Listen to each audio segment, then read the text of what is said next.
Chapter 5 Magic, Mischief, Nonsense. While the kettle boiled, Tilly seized the chance to run upstairs to her room and dig out her mom's copy of Alice in Wonderland, tucking Mary's photo inside the cover. Granddad wasn't at the till when she returned with the tea.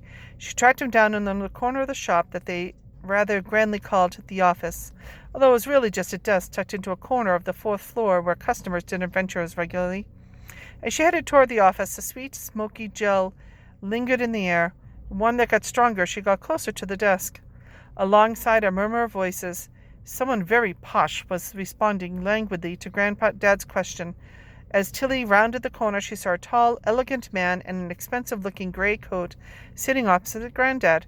To Tilly's surprise, he was smoking a black pipe, which was the cause of the sweet scent in the air, and he was wearing an odd hat with a flap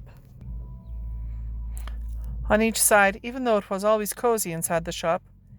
"I don't mean to be rude, but I don't think you should be smoking in here," she said, putting down Granddad's cup. The man and Granddad stopped talking abruptly and stared at her, before turning to look at each other.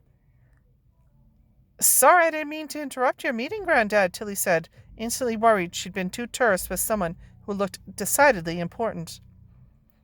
"I just want to ask you something, but I'll come back later." Granddad nodded mutely and Tilly went back downstairs, but only a few moments later she heard her name being called. "Tilly!"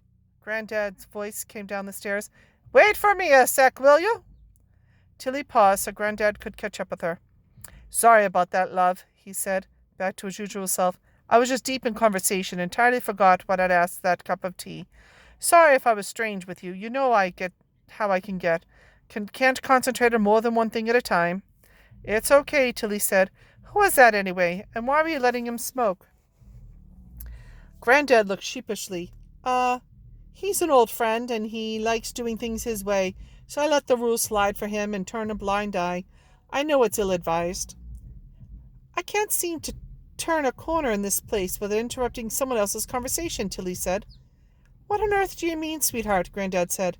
"I barged in on Grandma catching up with a friend yesterday, too," Tilly said, "and that lady vanished as soon as I interrupted. I just seem to make everything awkward." "Which lady was that?" Granddad asked slowly. "I think she was called Lizzie," Tilly said. "Grandma said she reminded her of Mum." Granddad took a deep breath and then smiled warmly at Tilly. "Oh, enough reminiscing. What you were coming to ask me about?" Tilly showed him the book she still had tucked under her arm. "Ah, Alice in Wonderland. Perfect research for the party. Can you believe we've never had an Alice theme before in all our years of autumn parties?" "It's one of Mum's," Tilly explained, passing it to Granddad, who opened the cover automatically and saw the photo that Tilly had shown him yesterday. He stilled for a fraction of a moment before placing his palm on the photo like it was the cheek of a child.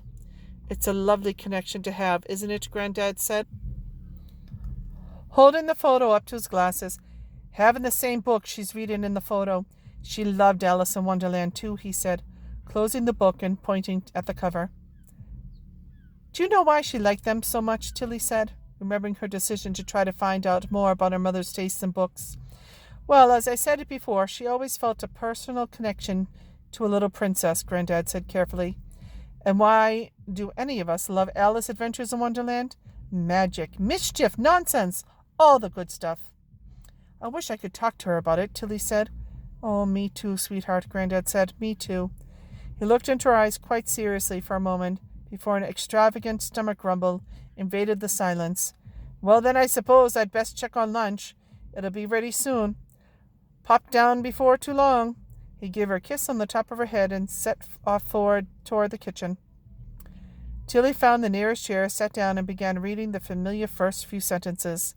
Soon she was as lost in Wonderland as Alice, reassured by the scenes and characters she knew so well, and soothed by knowing that her mother had made the same journey years before.